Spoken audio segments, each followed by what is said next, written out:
Halo Sobat Manhwa, kali ini kita akan melanjutkan manhwa yang berjudul Super Gen Dewa part yang kedua. Seperti biasa, kalau kalian suka dengan video ini, langsung aja klik tombol like-nya. Dan jika kalian suka dengan channel ini, langsung subscribe aja.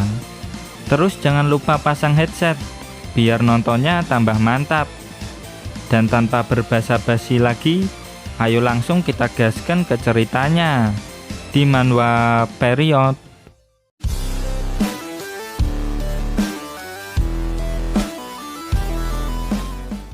Hansen memperingatkan orang gembel tersebut supaya jangan dekat-dekat dengan sungai karena di sana ada buaya ganas. Kemudian si gembel bertanya di mana arah jalan ke tempat suci Glory. Hansen bilang kalau dia nggak tahu jalan ke tempat suci Glory. Tapi kalau si gembel berjalan ke selatan, maka dia akan sampai di tempat suci Armor Baja. Mendengar itu, dia tidak menyangka kalau bisa tersesat sejauh ini. Kemudian dia menyuruh Hansen untuk membawanya ke tempat suci Glory dengan nada agak memaksa. Apa-apaan gembel ini? Dia main perintah kayak gue itu babunya, batin Hansen. Kau pergi saja ke arah selatan. Berjalan sebentar juga sampai di tempat suci Armor Baja. Gua mau hunting, jadi nggak ada waktu buat nganterin elu, ucap Hansen. Tiba-tiba, dawas. Si gembel itu langsung memukul Hansen, sampai Hansen terjatuh dan membentur sebuah batu besar sampai berdarah. Ngajakin ribut lu gembel, teriak Hansen. Nggak usah banyak bacot, antar aja gua ke tempat suci Glory, balas si gembel. Karena kesal dengan si gembel, Hansen langsung mengeluarkan senjata tombaknya. Begitukah sikap meminta tolong kepada orang lain? Akan kuajari kau sopan santun, teriak Hansen sambil menyerang si gembel dengan tombaknya. Tapi si gembel ini terlihat tetap tenang. Meskipun diriku tanpa bisul, kau tetap tidak akan bisa mengalahkanku, ucap si gembel sambil mengeluarkan ilmu bela dirinya. Tombak milik Hansen langsung rusak setelah diserang sama si gembel. Itu kan seni gen hyper, ucap Hansen. Kau tahu juga rupanya. Lalu si gembel menjelaskan kalau seni bela diri gen hyper adalah seni bela diri yang kuat. Seni bela diri ini hanya diajarkan di sekolah elit. Sekarang kesempatan terakhir. Bawa gua ke tempat suci Glory, kalau enggak akan gue bikin mampus lu, ancam si gembel. Brengsek kau, akan kuantar kau ke neraka, teriak Hansen sambil berubah ke mode Kamen Rider Cuan dan melakukan serangan ke si gembel. Tapi si gembel dengan mudah menghindarinya. Si gembel balik menyerang kaki Hansen. Dia mampu menggores armorku. Sial, seni bela diri gen hypernya jauh lebih kuat dari kebanyakan orang, batin Hansen. Armor itu mampu menahan serangan ilmu bela diri kulit Gyoku. Itu Sacred Blood Soul armor yang sangat bagus. Lepaskan armor itu sekarang. Kau tidak pantas menggunakannya, ucap si gembel. Tidak menghiraukan ocehan si gembel, Hansen langsung menyerangnya lagi. Kali ini dengan tendangan maut. Dan dawas. Si gembel mampu menahannya dengan menggunakan kedua tangannya. Lalu si gembel balik menyerang Hansen yang membuat Hansen langsung muntah darah. Sampah tetaplah sampah. Meskipun kau punya Sacred Blood Bisul, kau tetaplah sampah, ujar si gembel. Mampus saja lu, teriak Hansen sambil menghantam kepala si gembel dengan helmnya. Si gembel pun langsung muntaber. Akan kubunuh kau, teriak Hansen. Mode batas Berserker berubah, teriak Hansen. Melihat perubahan itu, si gembel langsung terkejut. Dengan aura berserker yang kuat, Kamen Rider Cuan mode berserker bersiap menyerang si gembel. "Mampus kau!" teriaknya. Dan tewas. Si gembel pun langsung bonyok tidak berdaya. "Konsekutif normal punch!" teriak Hansen.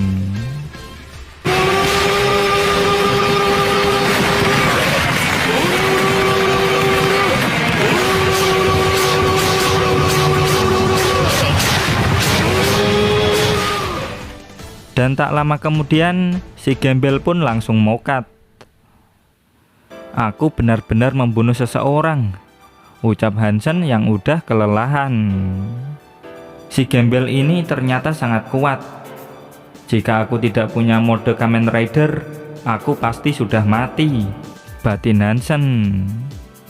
Lalu Hansen merangkak ke tempat si gembel. Dia mencoba mencari sesuatu dari tubuh si gembel. Siapa tahu ada barang berharga. Dan tak lama setelah mencari, dirinya menemukan sesuatu.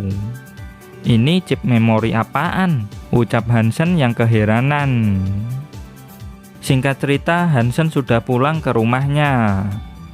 Dia penasaran dengan chip memori yang dia ambil dari si gembel tadi. Dia pun langsung mengidentifikasi chip memori tersebut.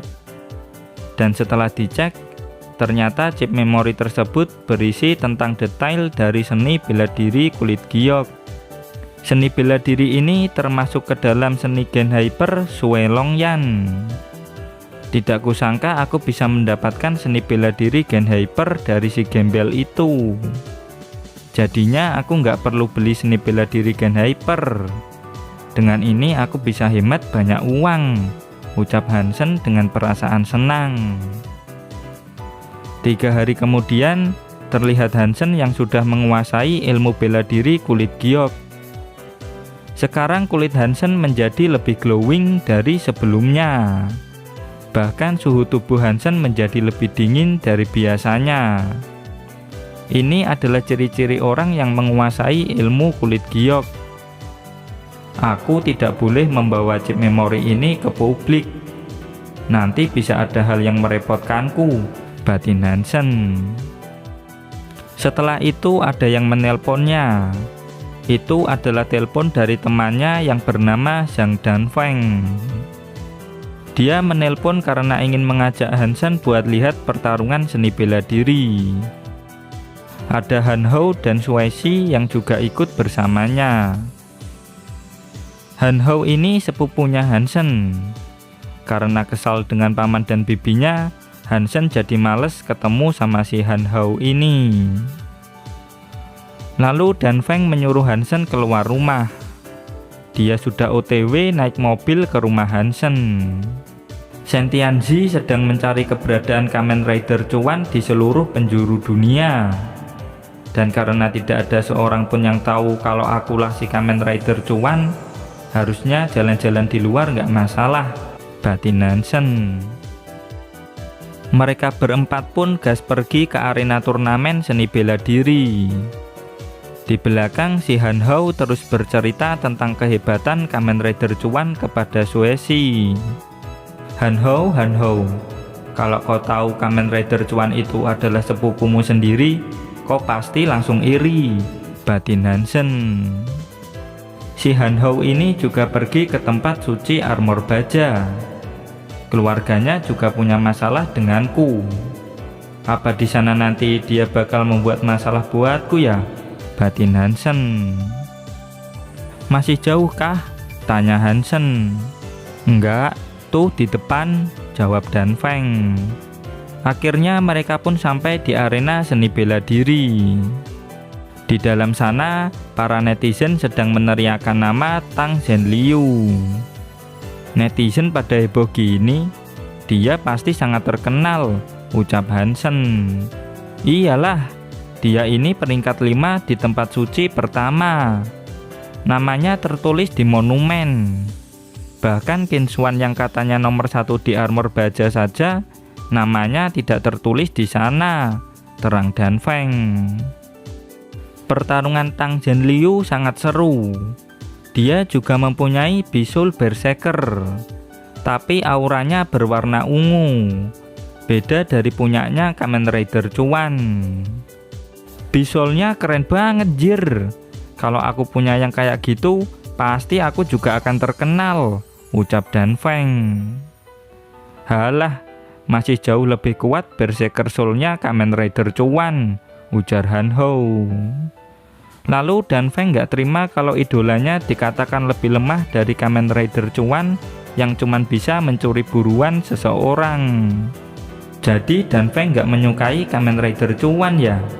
Kalau gitu dia nggak boleh sampai tahu kalau aku adalah si Kamen Rider Cuan. Bisa bahaya nanti, batin Hansen. Singkat cerita, setengah bulan sudah berlalu.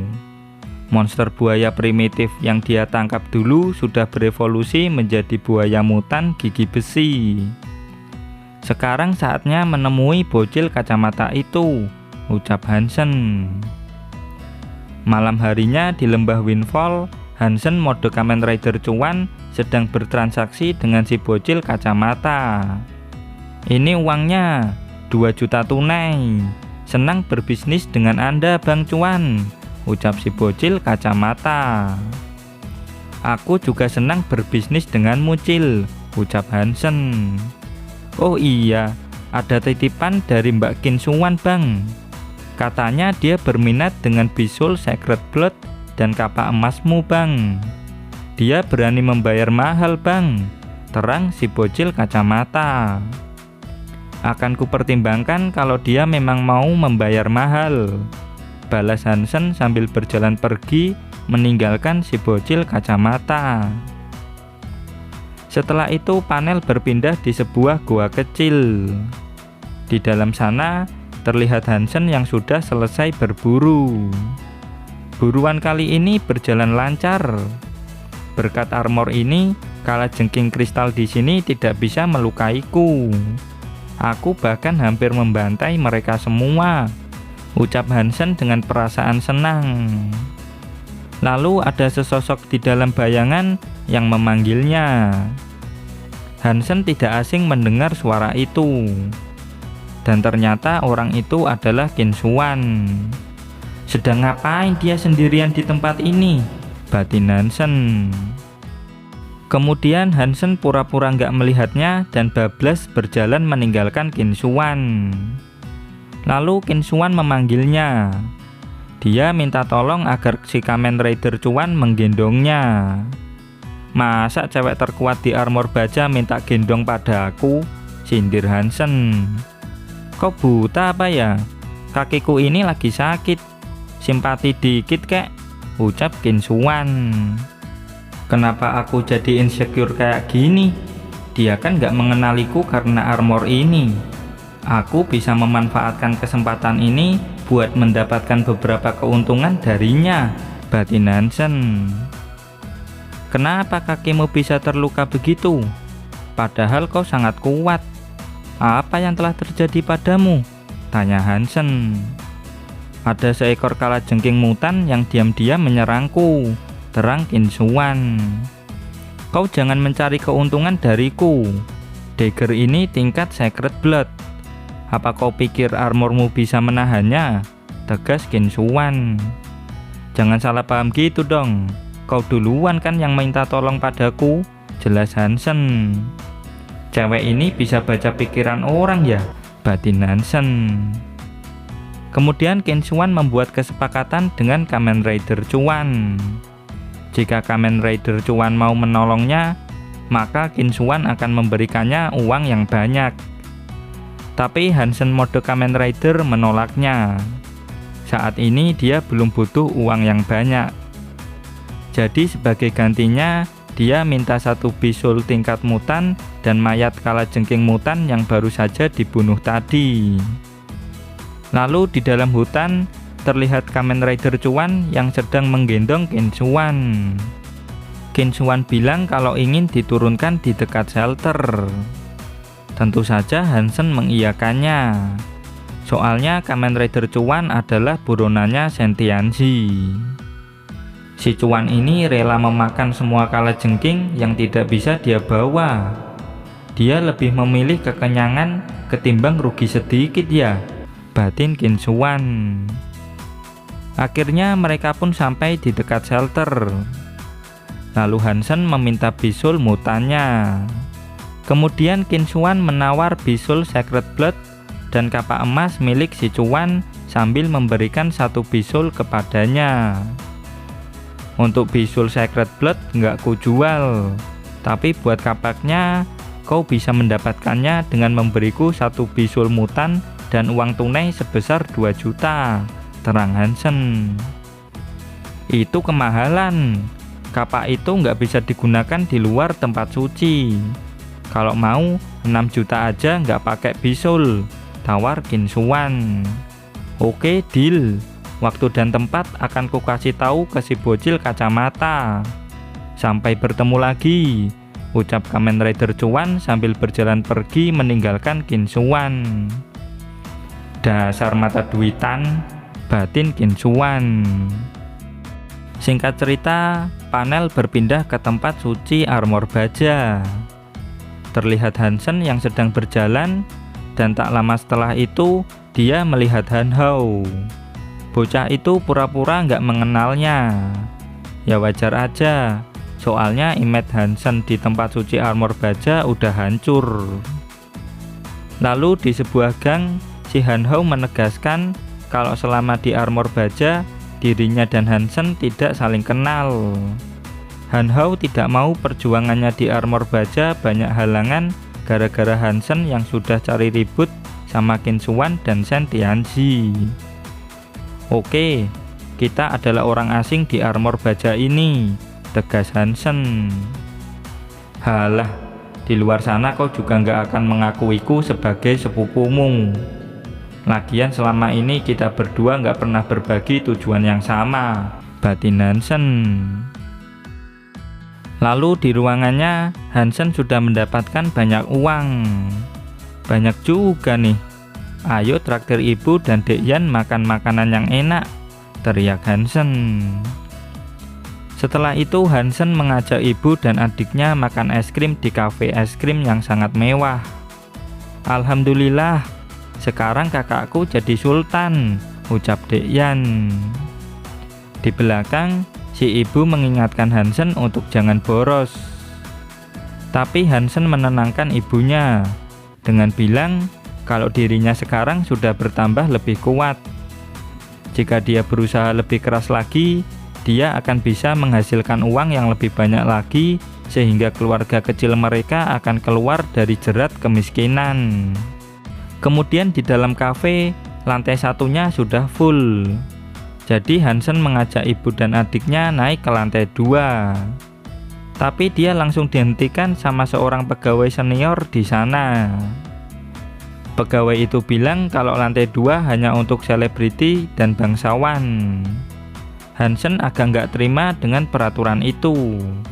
Tapi sang ibu menenangkannya. Lihat saja, lain kali tulisan kecil ini tidak akan menghentikanku lagi, batin Hansen. Singkat cerita, di hari yang cerah, Hansen sedang naik kereta ke tempat suci armor baja. Kereta tersebut sangat ramai, sehingga membuatnya berhimpitan sama penumpang lain. Tiba-tiba kereta ngerem dadak. Sontak dia langsung oleng dan boom. Rasa empuk nikmat apa ini, batin Hansen. Dan dawas. Hansen pun kena tendangan tepat di wajahnya. Sontak Hansen langsung minta maaf. Hah, ternyata kau lagi ya, ucap Qin Xuan. Hansen pun minta maaf yang sebesar-besarnya. Dia menjelaskan kalau ini ketidaksengajaan. Kemarin bokongku, sekarang opaiku. Kau benar-benar menjijikkan, ujar Qin Xuan. Hansen menegaskan lagi kalau dirinya nggak sengaja. Tapi Qin Xuan tidak terima. Dia tidak akan melepaskan Hansen dengan mudah. Setelah mereka sampai di stasiun, Qin Xuan langsung disambut dengan hormat oleh para bawahannya di sana. Apa? Berarti dia juga seorang kapten di pasukan stasiun. Itu artinya dia akan selalu bisa melacak kemanapun aku pergi. Dosa apa gua bisa apes kayak gini? Batin Hansen. Untuk sementara waktu, aku harus menghindari Kinsuan dulu. Kalau enggak, hidupku akan hancur. Aku juga tidak bisa mengekspos identitasku sebagai Kamen Rider Cuan di kondisiku yang sekarang, ucap Hansen. Tiba-tiba dari belakang ada yang memanggilnya. Hoi Kang Tusbol, kesini sebentar.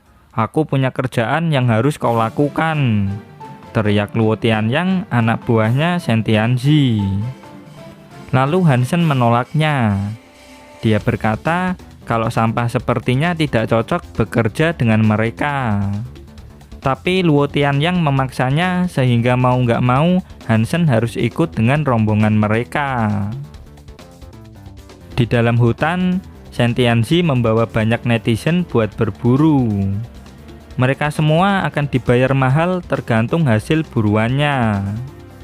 Ini sudah jauh dari shelter, tapi tidak terlihat satupun bis tingkat mutan atau di atasnya. Apa yang sebenarnya direncanakan Sentianzi sampai membawa banyak netizen kayak gini? Batin Hansen. Singkat cerita, rombongan mereka pun sampai di sebuah lubang gua yang cukup besar. Mulai sekarang Sentianzi akan memulai rencananya. Lalu Luo Tianyang menyuruh para netizen untuk masuk duluan ke dalam lubang itu. Ini saatnya kau bersinar Kang Tusbol. Lakukan yang terbaik, ucapnya. Brengsek, dia memanfaatkan kami buat memeriksa tempat berbahaya buat kelompok mereka ya, batin Hansen. Setelah itu Hansen dan para netizen lain sudah memasuki gua itu. Gua di sana sangat dalam dan gelap. Lalu di belakang mereka, Luo Tianyang menyuruh mereka bergerak lebih cepat. Dan akhirnya mereka pun sampai di sebuah sungai bawah tanah. Lalu terlihat di seberang sungai ada jalan. Kemudian Luo Tianyang menyiapkan beberapa perahu karet buat menyeberang. Mereka sudah menyiapkan perahu karet ini, seolah-olah mereka sudah tahu medannya, batin Hansen. Kemudian para netizen mulai menyeberangi sungai dengan perahu karet itu. Ini aneh, para netizen sudah menyeberangi sungai. Kenapa kelompoknya Sentianzi masih tetap berada di sana? Batin Hansen. Tiba-tiba ada bayangan gelap di permukaan sungai, dan muncullah monster ular yang sangat besar. Monster itu membunuh para netizen di sana. Para netizen yang tidak berdosa itu pun berteriak minta tolong. Lalu di atas perahu, Hansen masih terlihat bengong. Akhirnya keluar juga kau, monster Sacred Blood ular giok, ucap Sentianzi. Ular itu sudah membantai banyak netizen di sana. Netizen yang masih tersisa berusaha melarikan diri dari ular giok itu. Dan sring-sring, Sentianzi membunuh 2 netizen yang berusaha lari.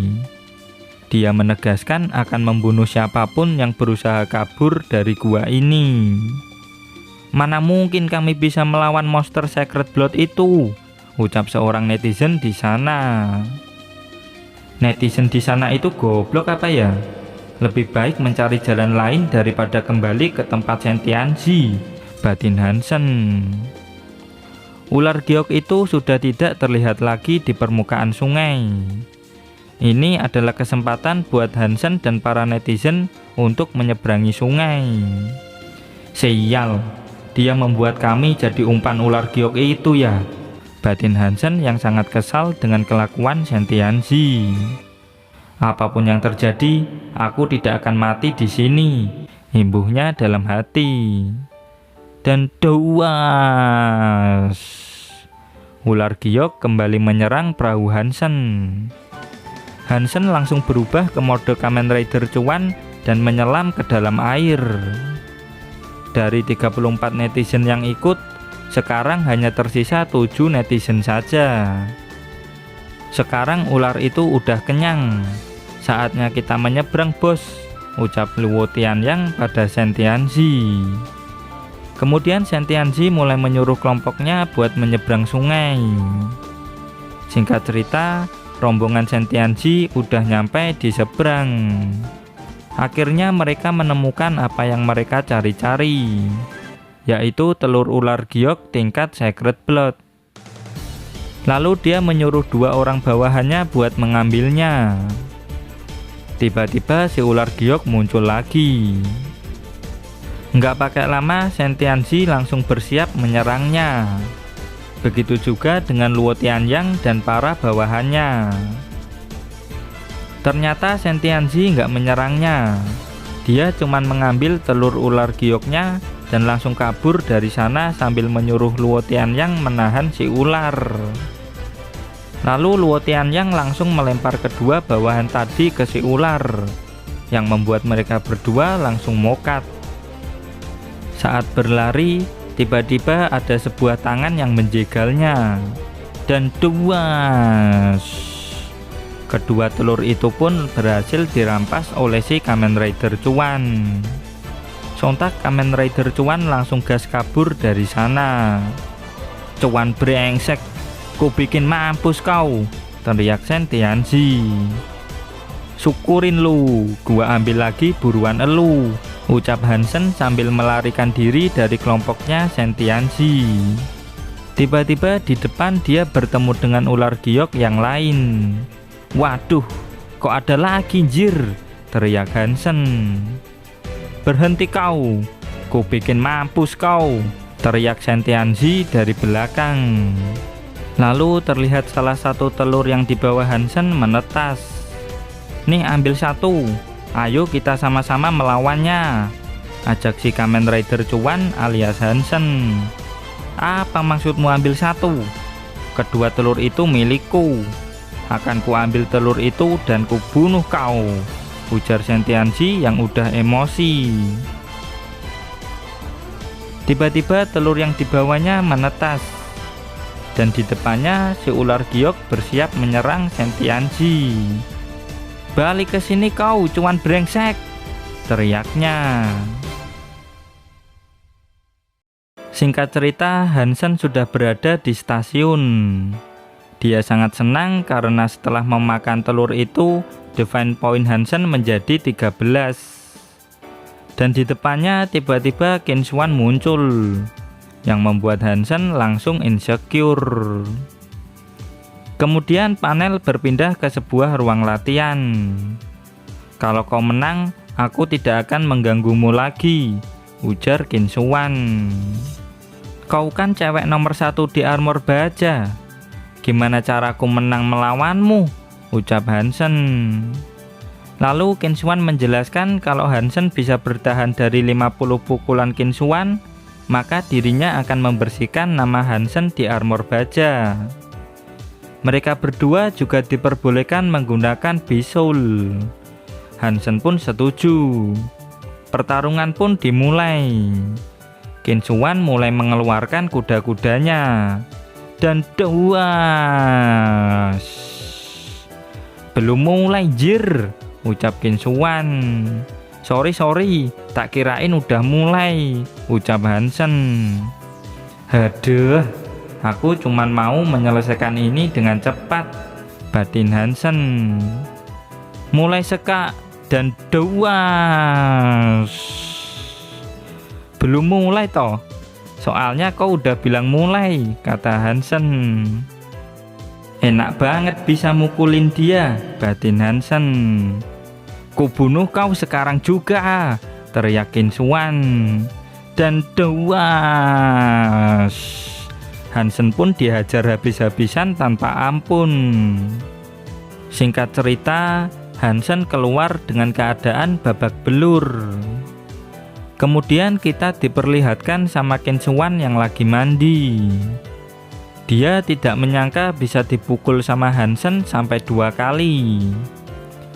Akhirnya dia memutuskan buat menonton rekaman videonya. Di dalam rekaman itu, pergerakan Hansen memang kayak amatir. Tapi setiap pukulan yang dilancarkan itu cukup kuat. Cara dia memukul mirip seorang asasin. Dengan penampilannya, dia bisa menyamarkan niat membunuhnya dan membuat lawannya lengah. Apa mungkin itu bakat alami? Batin Qin Xuan. Terlepas dari itu, sifatnya benar-benar tercela. Tidak akan kulepaskan dia, ujarnya dengan kesal. Keesokan harinya, di sebuah pusat seni bela diri, Mbah Sugiono sedang menjelaskan ilmu bela diri yang ada di pusat latihannya pada Hansen. Bahkan dia bisa mengajari seni Gen Hyper pada Hansen. Ada 3 tingkatan di kelasnya, yaitu pemula, menengah, dan lanjut. Lalu Hansen menunjuk sebuah seni bela diri, yaitu seni bela diri sarang iblis. Lalu Mbah Sugiono berkata, apakah Hansen yakin? Tentu saja Hansen sangat yakin, karena seni bela diri sarang iblis sangat efektif untuk melawan perempuan. Di ruang kelas, Hansen gak menyangka, ternyata si Mbah Sugiono sendiri yang mengajarinya seni bela diri sarang iblis. Yang pertama jurus tapak iblis, yang kedua jurus membelai paha, dan yang ketiga jurus yang paling kuat adalah jurus grepe-grepe tingkat iblis. Kukira suhu, ternyata kakek legend, batin Hansen. Jika aku menggunakan jurus ini, Qin Xuan akan semakin mengira kalau aku ini benar-benar mesum, batin Hansen. Tapi nggak apa-apalah, udah terlanjur ngeluarin duit juga, jadi aku harus mempelajarinya. Qin Xuan, mulai sekarang kau harus berhati-hati denganku. Kalau enggak akan kulecehkan kau sebanyak mungkin, kata Hansen. Beberapa hari pun berlalu. Hansen pulang ke rumahnya. Setelah berlatih seni sarang iblis, Hansen merasa kalau dirinya akan menjadi penerusnya Mbah Sugiono. Lalu serigala gigi tembaga sudah naik ke tingkat mutan. Hansen sudah tidak sabar melihatnya naik ke tingkat Sacred Blood. Di sebuah hutan, Hansen mode Kamen Rider Cuan sudah tidak melihat Sentianzi yang sedang mencarinya. Lalu dia ingin melihat bisul mutan pemberian Qin Xuan. Ternyata bisulnya adalah seekor kucing hitam kecil. Kecil banget jir, batin Hansen. Dan sayang sekali, chapter pun berakhir sampai di sini. Dan terima kasih buat kalian yang sudah mendengarkan sampai di sini. Seperti biasa, dukung channel ini dengan cara like, comment, subscribe. Dan jangan lupa evolusikan loncengnya. Sampai jumpa lagi di video berikutnya. Bye-bye.